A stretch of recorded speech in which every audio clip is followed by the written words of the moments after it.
When the 21-year-old Prince performed on American Bandstand, host Dick Clark told him that the song he just played wasn't the kind of music that comes from Minneapolis, Minnesota. Yeah, I mean, this is not the kind of music that comes from Minneapolis, Minnesota. I'm in Minneapolis, my hometown, to meet with Jellybean Johnson, one of the pioneers of the electro-funk style known as the Minneapolis Sound.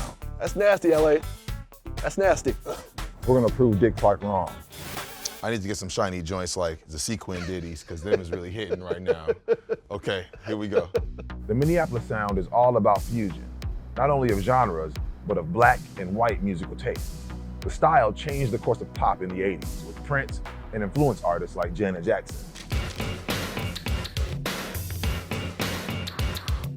It can still be heard in pop music today.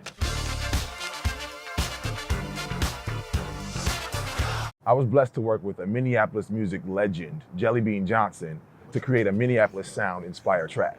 See, back in the day, I would have played it like that. So straight? I would have played it like, yeah. This man is the real deal. He was the drummer for the Minneapolis band of the time. He also worked with legendary production teams Jimmy Jam and Terry Lewis, and he even produced one of my favorite Minnesota bands of all time, Mint Condition.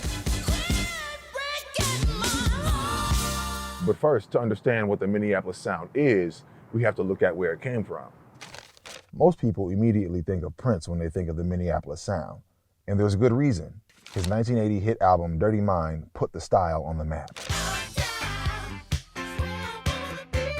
He's the only cat I knew that could take two strings and it sound wide, you know, it'd be big as a house, you know, the rhythm would be big as a house. Think about the rhythm guitar in Controversy. Okay. It's like two strings. Yeah.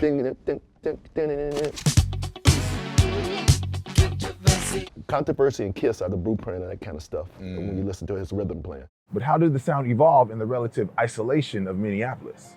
To answer that, we have to start with the music career of another Prince, Prince Rogers. Prince Rogers was the stage name of John Lewis Nelson, Prince's father. Nelson was one of the many black musicians who migrated to the Twin Cities in the 20th century from the South. Many of them settled here, in my neighborhood, North Minneapolis. This is my high school for North High Polars. Let's get it. They brought with them an expertise in black genres like blues, gospel, and jazz. Minneapolis had also long been home to other musical traditions, from the polkas of European settlers to the Dinkytown folk music circuit where Bob Dylan would get his start. But segregation kept the black and white music scenes mostly separate during the mid-20th century. In Minneapolis, if a club became too black, the police would find a reason to shut it down. But that didn't stop local black soul and funk bands like Maurice McKinney's and the Champions, Hayes, Prophets of Peace, Jellybean's first band Flight Time, and of course, Prince's first band, Grand Central, from creating a local black music scene. But because the black population in Minneapolis was still relatively small, these musicians were absorbing and playing other genres like folk, rock and roll, and pop. My mom moved me here in 1968 to keep me out of the gangs in Chicago. I came from Chicago and I was around, you know, black radio all the time. And so when I got here, we didn't have black radio. Black radio was only on for like 4 hours. And so that meant I had to listen to the white rock stations and, you know, the Three Dog Nights and the Rare Herbs and Black Sabbath. And as a, you know, a young black kid, that, you know, that was kind of different. I found out I started to like it, you know. So it changed me musically too. These eclectic influences emerged on Prince's third album, Dirty Mind, which introduced the Minneapolis Sound. Rolling Stone called Dirty Mind one of the most radical 180-degree turns in pop history. The album is over the top, both in its stylization and its highly sexual lyrics. Dirty Mind found crossover appeal on a national level by appealing not only to the funk and R&B fans, but also to punk rock and new wave crowds. In the early 80s, the Minneapolis nightclub First Avenue was exploding with a mix of music too. Punk bands like Husker Du and The Replacements were making a name for themselves, playing the club's smaller, dirtier stage at the 7th Street entry, while Prince was packing the larger main room stage next door. Prince used this club to try out new music by slipping unreleased recordings to the DJ and watching the crowd react. And when he was ready for his feature film debut, he used First Avenue as the band battleground in the film Purple Rain.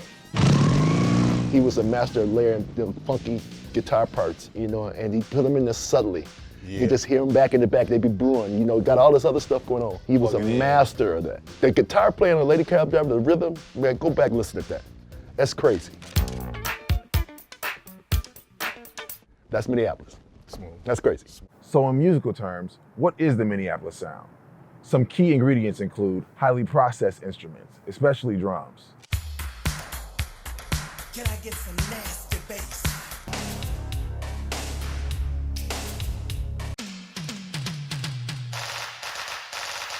And using synthesizers where prior bands may have used horns. Baby, can you tell me?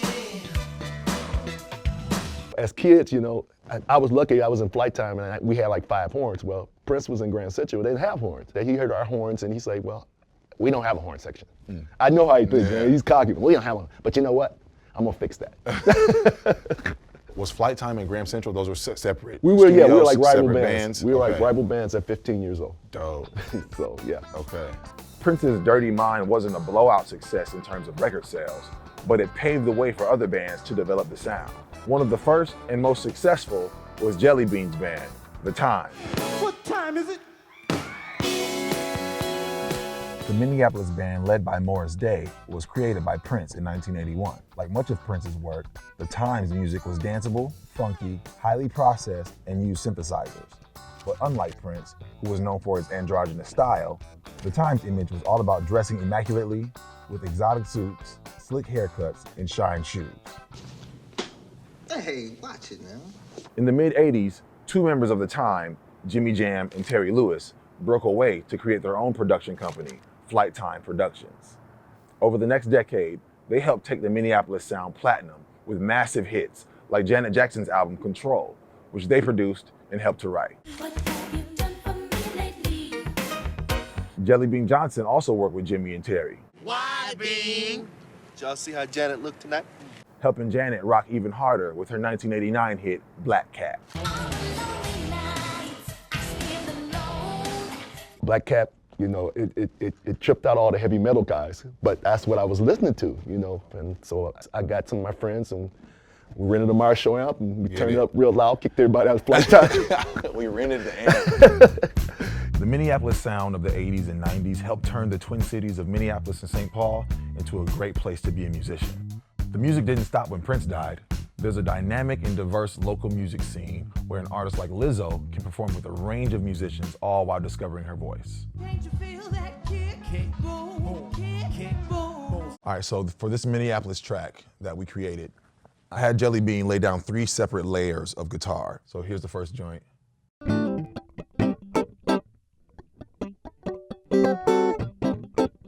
That's the first layer. Now, first and second layer put together.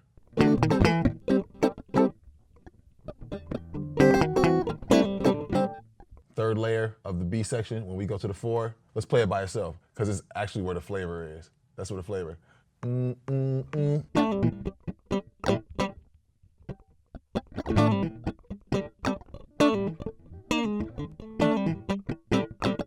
It's so simple, but it's so necessary.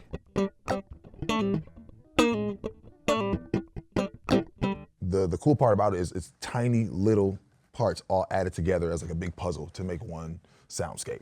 Down here, we have some keyboard parts that have different roles in the track as well.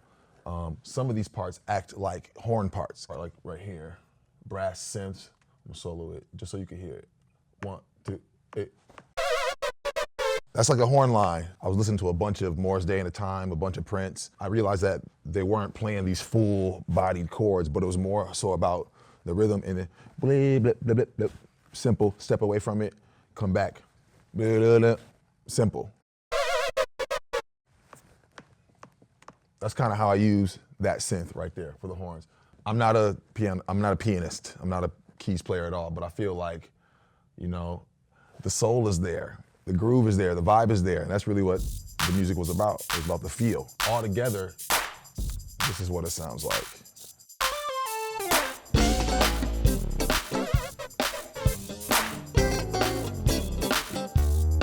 The Minneapolis sound did more for the culture than just leave an imprint on top 40 music. It was a unique fusion of genres that helped break down barriers not only between musical traditions, but also between different racial communities. Although Minneapolis is still no racial utopia, the Minneapolis sound has brought different people together on the dance floor for decades. I forgot about this part.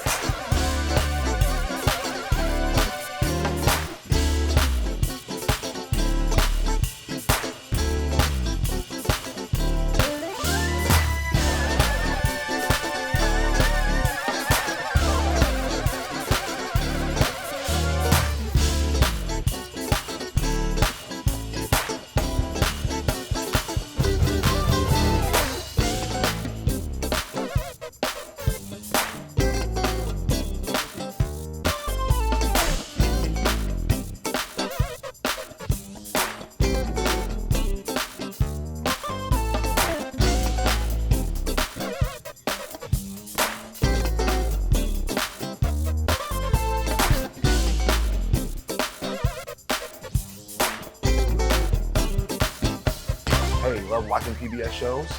Well, the PBS Video app is your home for amazing educational shows ranging from science films on Nova, to music on Austin City Limits, to documentaries from Ken Burns and Frontline, all with no ads or algorithms. Oh, and Soundfield, we're there too. If you live in the US, check out the link in our description to start watching anytime on nearly any device.